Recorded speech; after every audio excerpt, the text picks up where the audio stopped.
40वीं rank, किसी भी rank पे होते थे। पर हमारे बैच में ऐसा हुआ कि फर्स्ट, सेकंड, थर्ड, फोर्थ सब लड़कियां बाजी मार गई और हेडलाइंस में आ रहा था कि भाई लड़कों में टॉपर कौन है। तो मुझे ये जान के बहुत अच्छा लगा था कि ठीक है, लड़कियों को बस मौका देने की देर थी। और पेरेंट्स ने जब अपनी बच्चियों को मौका देना शुरू किया तो यूपीएससी, मेरे बैच में पीसीएस टॉपर भी लड़की थी, चाहे वो स्पोर्ट्स में मैरी कॉम हो, एक्टिंग में प्रियंका चोपड़ा तो पूरी दुनिया में ही अपना नाम कमा रही हैं।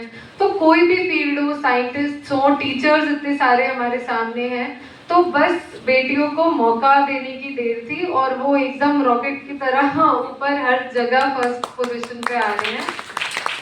तो यही कहूंगी कि बेटियों को बिल्कुल भी कम नहीं समझना चाहिए। मुझे तो लगता है कि थोड़ा सा इमोशनल इंटेलिजेंस बच्चियों में ज्यादा होता है।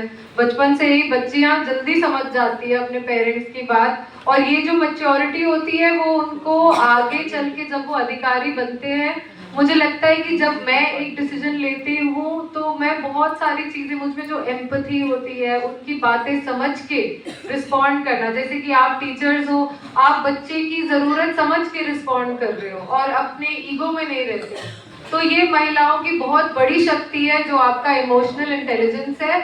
अपने इमोशनल इंटेलिजेंस को हमेशा यूज करें। और साथ ही साथ ये कहना चाहूंगी कि फाइनेंशियल इंडिपेंडेंस बहुत जरूरी है। समाज में जितने भी प्रॉब्लम्स हैं, जो भी जहाँ भी हम पीछे रह जा रहे हैं, उसका मेन कारण पहले होता था कि महिलाओं के पास आर्थिक इंडिपेंडेंस नहीं थी। जब वो खुद से कमाने लगते हैं तो वो डिसीजन मेकर्स हो जाते हैं कि भाई ये पैसे मैंने कमाए हैं, मैं डिसाइड करूंगी कि मेरे बच्चे को ट्यूशन भेजना है या खेलने भेजना है या मुझे अपने लिए शॉपिंग करनी है। तो वो डिसीजन मेकिंग में जो इंडिपेंडेंस आता है, मुझे लगता है उसमें फाइनेंशियल इंडिपेंडेंस का बहुत बड़ा रोल है। तो मैं हमेशा इनकरेज करना चाहूंगी सबको, क्योंकि केरला में हमने ये एग्जाम्पल देखा कि एक कुटुंबश्री करके समूह था महिलाओं का। उन्होंने बहुत छोटा समूह शुरू किया और अब हजारों करोड़ में वो प्रॉफिट कर रहे हैं। धीरे धीरे इस प्रॉफिट के थ्रू वो पंचायत में भी इलेक्शन लड़ने लगे और वहां भी डिसीजन लेने लगे। तो जब फाइनेंशियल इंडिपेंडेंस हुआ तो पॉलिटिकल पावर भी आ गई, एजुकेशन भी आ गया और हम आगे बढ़ गए, कोई हमें कम नहीं समझने लगा। तो ये मेरा दूसरा पॉइंट था कि हमेशा अपना और अपने बच्चों का, बेटियों का फाइनेंशियल इंडिपेंडेंस के बारे में सोचे कि वो एक अच्छी नौकरी करे तो उसको किसी के सामने झुकना नहीं पड़ेगा, किसी की दो बातें सुननी नहीं पड़ेगी जबरदस्ती, क्योंकि महिलाओं को ना झेलने की बहुत ज्यादा कैपेसिटी होती है, तो उतनी भी नहीं रखनी चाहिए। हम अपने आप रहें और स्वतंत्र रहें जो भी करें। तीसरा पॉइंट मेरा ये था कि महिलाएं तभी लाइफ में और सोसाइटी में, समाज में प्रोग्रेस कर पाएंगी जब सेफ्टी होगी। क्योंकि अगर हम रात को बाहर निकल रहे हैं, या मैं 800 किलोमीटर दूर है मेरा घर, यहाँ मैं अकेले रह रही हूँ, तो जब तक मेरे मन में वो फिजिकल सिक्योरिटी नहीं होगी कि भाई मेरे साथ कुछ गलत नहीं हो, तब तक मैं अच्छे से काम नहीं कर पाऊंगी, वरना तो मैं डरते ही रहूंगी। तो इसके लिए बेटी बचाओ, बेटी पढ़ाओ और बेटों को समझाओ। ये एजुकेशन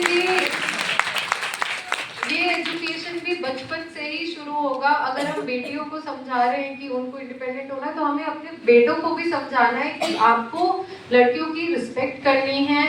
आपको गंदे मजाक, हर गलत चीज सोसाइटी में मजाक से शुरू होती है, तो इन मजाक को नजरअंदाज नहीं करना है। हमें चुपचाप साइलेंटली नहीं देखना है। अगर किसी ने कुछ गलत बोला तो अपनी बेटियों को आवाज उठाना और अपने बेटे को उनको सपोर्ट करना सिखाना चाहिए। ये हम सब मिलके ही एक सेफ सोसाइटी बना पाएंगे। तो यही मेरा मैसेज है इस दिन कि जो बेटियां हैं, एक आखिरी चीज ये है कि हम हमेशा इनकरेज करते हैं कि बेटियों का लक्ष्य बड़ा हो, लेकिन क्या हम उन्हें फेल करने का मौका दे रहे हैं? क्योंकि मैंने अपने फ्रेंड्स में देखा था कि ठीक है तुम्हारा मन था तो तुमने यूपीएससी दी, अब नहीं हुआ तो छोड़ो। पर बेटों को होता है कि ठीक है एक और अटेम्प्ट दो, एक और बार प्रयास करो। ये ठीक नहीं है। मेरे परिवार ने मुझे 2 बार फेल होने का मौका दिया और तब भी कहा कि तुम तीसरा प्रयास भी करो, तुम कर लोगी और जरूरत पड़े तो चौथी बार भी बैठ जाना। पर अगर हम उनको रोक देंगे कि नहीं तुम्हारी शादी में देर हो रही है, ये हो रही है, चलो बहुत हुआ तुम्हारे मन का, हमारे मन का, ऐसे नहीं होना चाहिए। उनको फेल होने दे, उनको ट्राई करने दे, उनको मल्टीपल टाइम्स फेल होने दे और तभी वो सक्सीड करेंगी। मैं तीसरे प्रयास में ही फर्स्ट आई हूँ। तो यही मेरे 4 मैसेजेस थे। और जो भी छोटी बच्चियां हैं उनको यही बोलूंगी कि एक बड़ा लक्ष्य रखो अपनी जिंदगी में। ऐसा कुछ नहीं है जो आप नहीं कर सकते हो। जिस चीज पे मन रखा वो आप जरूर पूरा कर पाओगे। बस डिसिप्लिन रहो और खुद पर पूरा भरोसा रखो। Thank you.